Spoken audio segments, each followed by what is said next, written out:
नमस्कार दोस्तों, news and knowledge में आपका स्वागत है।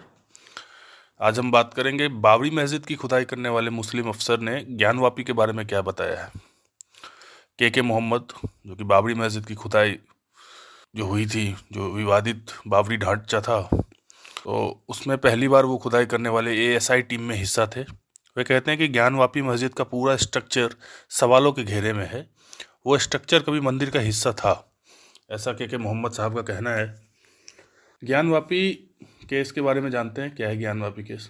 भारतीय पुरातत्व सर्वेक्षण एएसआई ने अपने साइंटिफिक सर्वे रिपोर्ट में कहा है, वाराणसी की ज्ञानवापी मस्जिद की जगह भव्य मंदिर हुआ करता था, ऐसा एएसआई कह रही है।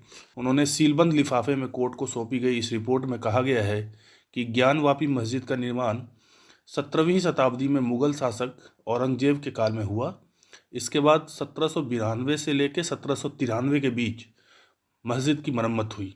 एएसआई की ताज़ा रिपोर्ट में क्या कहा गया है, आइए जानते हैं।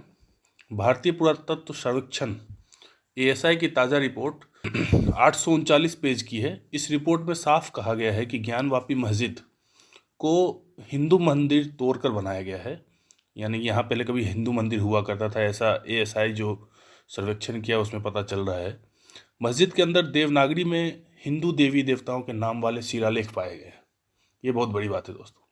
इसके अलावा मस्जिद के एक हिस्से के निर्माण में मंदिर के अवशेष का भी इस्तेमाल किया गया है, यानी मंदिर को जो तोड़ा गया उसके अवशेष से मस्जिद के एक हिस्से का निर्माण किया गया।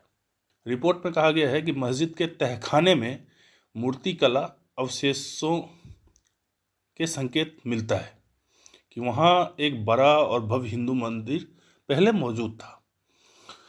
आपको बता दें कि ज्ञानवापी मस्जिद का केस न्यायालय में अभी विचाराधीन है। कोर्ट के आदेश पर मस्जिद के अंदर मौजूद विवादित वजू खाने को सील कर दिया गया है। हिंदू पक्ष का दावा है कि वजू खाने में शिवलिंग है, जबकि मुस्लिम पक्ष इसको फव्वारा बताता है। फिलहाल एएसआई की ताज़ा सर्वे रिपोर्ट के बाद ज्ञानवापी का मामला एक बार फिर गरमा गया है। हिंदू पक्ष ज्ञानवापी पर एएसआई के पूर्व अफसर के मोहम्मद का बयान साझा कर रहे हैं। ये के मोहम्मद अभी रिटायर कर गए हैं, जो एएसआई के पूर्व अफसर थे, जो बाबरी मस्जिद का जो ढांचा था उसके सर्वेक्षण में ये थे उस टाइम में।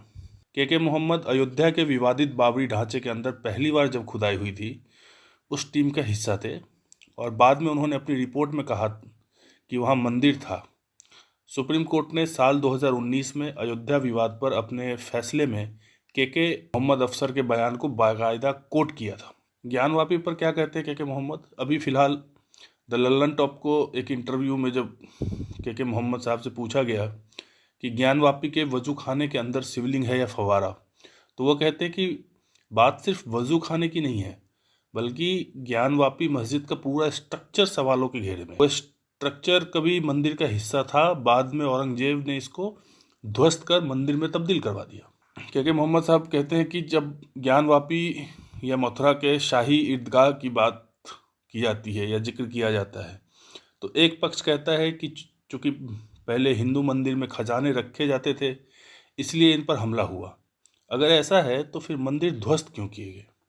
सही बात है कि यदि वहाँ जो खजाना था वही लूटना था तो फिर मंदिर तोड़ने की क्या ज़रूरत थी, इसलिए इन पर हमला हुआ। अगर ऐसा है तो कहते हैं कि अगर ज्ञानवापी मस्जिद की दीवारों ढांचा को देखें तो साफ पता लगता है कि वह हिंदू मंदिर को तोड़कर बनाया गया है।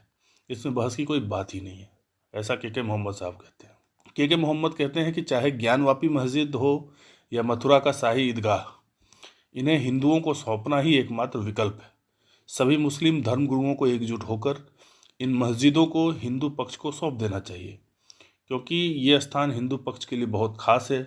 जहाँ ज्ञानवापी भगवान शंकर से जुड़ा हुआ है तो मथुरा भगवान कृष्ण से। यहाँ की मस्जिदों के साथ मुसलमानों का कोई भी भावना नहीं जुड़ा हुआ है। देखते दोस्तों आगे क्या रिपोर्ट आता है इस पे। आगे कुछ भी आता है तो आपको अपडेट किया जाएगा। तब तक के लिए धन्यवाद। वीडियो अच्छा लगा हो, पसंद आया हो तो कृपया लाइक सब्सक्राइब जरूर करें। धन्यवाद।